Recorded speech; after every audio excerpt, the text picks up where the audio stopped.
সীমার ঠিক আগ মুহূর্তে আর্জেন্টাইন শিবিরে বড় ধাক্কা। ইনজুরির কারণে বাদ পড়তে যাচ্ছেন দলটার দুই গুরুত্বপূর্ণ সদস্য। 3 মাস পর বিশ্বকাপেও তাদের ছাড়াই মাঠে নামতে হতে পারে আকাশী নীল জার্সিধারীদের। ইনজুরিতে পড়া দুই ফুটবলার কারা, কতদিনই বা তাদের থাকতে হবে মাঠের বাইরে, সেই সবের আদ্যপান্ত থাকছে প্রতিবেদন। দরজায় করা নাড়ছে ফিনালিজিমার লড়াই, আর 3 মাস পর মাঠে গড়াবে বিশ্ব ফুটবলের সবচেয়ে মর্যাদার আসর ফিফা বিশ্বকাপ 2026। ঠিক এমন সময়েই দুঃসংবাদ পেল আর্জেন্টাইন ভক্ত সমর্থকরা। দলটির গুরুত্বপূর্ণ দুই সদস্য অ্যালেক্সিস ম্যাকঅ্যালিস্টার ও পাওলো দিবালার ইনজুরির সংবাদ আকাশী নীলদের দুশ্চিন্তায় ফেলেছে। চোটের এই মিছিল আর্জেন্টিনাকে কতটা ভোগাবে এবং মাঠের লড়াইয়ের প্রভাব কতটুকু পড়বে তা নিয়েই এখন চলছে জল্পনা কল্পনা।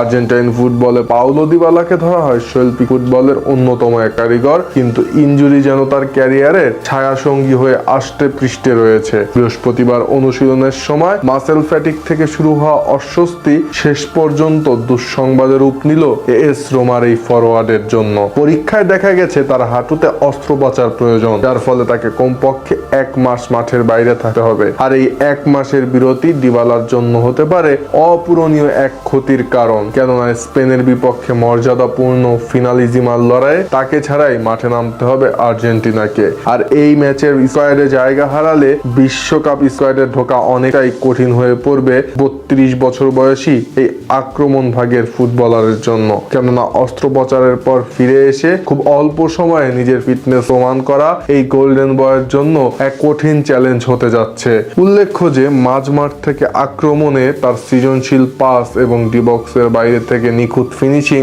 আর্জেন্টিনাকে স্বস্তি দিতে সক্ষম। তবে ইনজুরির কারণে শেষ পর্যন্ত যদি ডিবালা ফিনালিজিমা ও বিশ্বকাপের দলে সুযোগ না পান, তবে ডিবালা ও আর্জেন্টিনা উভয় পক্ষই দারুণ কিছু থেকে বঞ্চিত হতে চলেছে। অন্যদিকে ডিবালার দুঃসংবাদের রেশ কাটতে না কাটতেই শুক্রবার রাতে আকাশী নীল শিবিরে এলো আর এক ধাক্কা। এফএ কাপে উলফসের বিপক্ষে ম্যাচে প্রতিপক্ষ স্ট্রাইকারের স্পাইকের আঘাতে ইনজুরিতে পড়েছেন অ্যালেক্সিস ম্যাকঅ্যালিস্টার। লিভারপুলের এই মিডফিল্ডার বর্তমান আর্জেন্টিনা দলের এক অবিচ্ছেদ্য অংশ।